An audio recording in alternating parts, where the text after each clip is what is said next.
dengan kisah seorang anak muda yang ada di Irak, terkenal dengan kesalehannya. Orang ini dalam kisah yang sedang saya baca, saya tidak temukan namanya, tapi kita ambil ibrah, pelajaran. Orang ini saking kekuatan hubungannya dengan Allah luar biasa. Kalau azan langsung ke masjid on time, tidak pernah ketinggalan saf pertama. Dari pakaiannya sudah penampilannya sangat dekat dengan Allah. Kalau ngomongnya selalu cuma ayat Al-Quran, nasihat, hadis Nabi SAW. Hidupnya sehari-hari begitu. Kalau bekerja mencari yang halal, pokoknya sudah di jalan Allah Subhanahu Wa Taala. Orang ini memiliki kelebihan fisik, sangat gagah. Di Baghdad terkenal pada saat itu dia adalah anak yang paling gagah. Umurnya juga masih sekitar 19 tahun pada saat itu kisah ini terjadi. Sampai menjadi buah bibir di kalangan seluruh wanita di Baghdad pada saat itu. Berharap wanita bisa ngobrol saja sama dia karena luar biasa tampannya, orangnya santun, sampai dikejar-kejar. Yang terjadi saudaraku, ada satu wanita kaya, seorang istri pejabat pada saat itu, terkenal dengan kecantikannya, kekayaannya. Semua laki-laki juga mengejar dia karena kelebihan fisik yang dia miliki. Dia berkata kepada orang di sekitarnya, saya akan menaklukkan laki-laki itu dan pasti dia akan berzina dengan saya.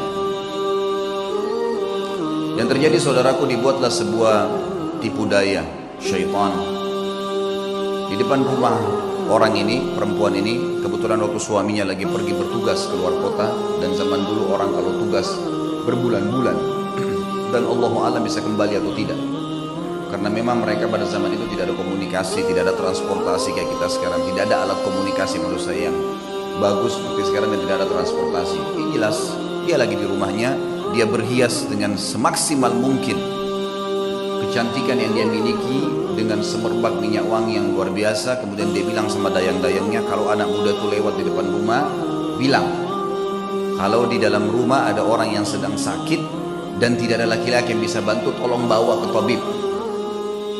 Dijebaklah anak muda ini. Begitu dia lewat, tiba-tiba dayang-dayangnya keluar 3-4 orang dengan teriak-teriak, tolong bantu, tuan kami sedang sakit. Sampai akhirnya tidak ada laki-laki dan tolong bantulah. Akhirnya si laki-laki ini masuk ke dalam rumah tersebut. Waktu dia masuk dalam rumah tersebut, saudaraku seiman, maka yang terjadi pada saat itu, ditutup pintu. Kemudian si perempuan yang tadi licik ini berkata, kalau kau tidak mau berzina dengan saya akan teriak bahwasanya kau sengaja datang untuk mengganggu saya di rumah saya. Dijebak. Waktu itu rumah semua berdekatan, sedikit teriakan sudah kedengar. Serba salah, apa yang harus dia lakukan? Terjebak di sebuah ruangan rumah dengan wanita yang sempurna, terjebak di sebuah ruangan, wanita di depan matanya dengan kesempurnaan, cantik, kaya, punya jabatan, tinggal minta dia berzina saja. Hanya itu, dia bisa menikmatin, dia bisa mendapatkan harta dan seterusnya. Tapi saudaraku, orang yang sudah mengenal Tuhannya Allah berbeda. Dia sudah tahu siapa dia sudah tahu siapa yang akan dia hadapin dari makhluk juga ini. Dia sudah tahu bagaimana hukum Tuhannya. Dia sudah tahu janji-janji Allah nanti kalau dia meninggalkan yang haram, nantinya di surga akan dibalas apa. Dia sudah pelajari semuanya. Maka dia pun berdoa kepada Allah mengatakan, ya Allah, engkau tahu bagaimana aku menjaga hubunganku denganmu dengan baik. Dan dari dulu aku sudah selalu digoda untuk melakukan hubungan dengan lawan jenis dan aku selalu menahannya. Kenapa sekarang aku tiba-tiba masuk dalam sebuah jebakan syaitan yang seperti ini? Selamatkanlah ya Allah. Tiba-tiba dia rasa mules, perutnya gak enak. Kemudian dia bilang, saya mules, saya butuh kamar kecil. Kata perempuan tersebut, kamar kecil di depan mata saya ini, buka, silakan masuk. Tapi tetap setelah kau keluar, kau akan zina dengan saya. Kalau enggak, saya akan teriak. Dia masuk, kemudian dia buang air besar. Dalam kisah ini, maaf, kisahnya memang begitu. Buang air besar. Setelah buang air besar, muncul ide di pikiran dia. Tiba-tiba Allah berikan petunjuk, dia mengambil kotorannya sendiri, dia tempel di bajunya. Pada saat dia keluar dari ruangan tadi, si perempuan kaya ini yang terkenal dengan kebersihannya, kecantikannya segala, kaget melihat. Tadinya bajunya rapi orang ini, tiba-tiba penuh dengan kotoran dia sendiri. Lalu dia mengatakan, kenapa kau begini? Dia bilang, saya begini orangnya. Inilah yang sedang terjadi sekarang. Maka Kalau kau memang mau berzina, saya orangnya sudah seperti ini kotoran di badan saya. Akhirnya perempuan tersebut mengatakan, keluarkan laki-laki ini jorok dan kotor. Dikeluarkan dari perempuan tadi, dan dia begitu keluar di depan rumah perempuan tadi sujud syukur kepada Allah selamat dari zina. Bagaimana seseorang kalau tahu dan mengenal Tuhannya, dia akan menyelamatkan dirinya dari dosa, bukan cuma terjerumus. Sudah terjebak masih bisa lari, teman-teman sekalian. Betapa lemahnya banyak orang di antara kita, bukan cuma dijebak, dianya sengaja jerumuskan dirinya.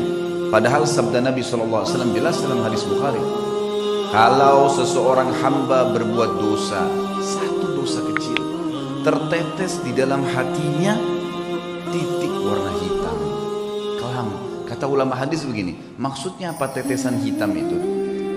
Dia akan merasa beberapa hari ke depan hidupnya gelap, hidupnya sulit dengan satu dosa kecil. Hidupnya sulit, kelam, banyak pintu-pintu rezeki yang masih tertutup sampai titik hitam itu bersih. Apa kata Ibnu Umar radhiyallahu anhu? Aku mengetahui beratnya dosa kecil yang aku lakukan. Akar dzam, dosa yang paling kecil, mungkin kita cuma melihat sesuatu yang biasa, mungkin cuma sekedar dengar sesuatu yang tidak disengaja. Saya tahu Allah mengharamkan saya sholat berjamaah subuh di masjid sebulan. Terharamkan dari ibadah gara-gara dosa yang paling kecil bagi dia. Sampai saya kadang-kadang teman-teman sekalian kalau menyimak kisah orang-orang saleh ini menganggap diri kita luar biasa kecil. Saya pernah diajak sama istri saya ke satu tempat, butuh sekali harus masuk di mall. Lalu kemudian saya ambil headset handphone saya pasang di kuping, sambil saya dengarkan ceramah saya sendiri atau saya dengarkan tilawah. Waktu itu tiba-tiba terlintas di benak saya seperti sebelumnya, subhanallah saya nggak pernah terfikir kalau saya masuk ada musik, saya pikir ini adalah hal yang biasa, bukan saya yang putar kok gitu kan.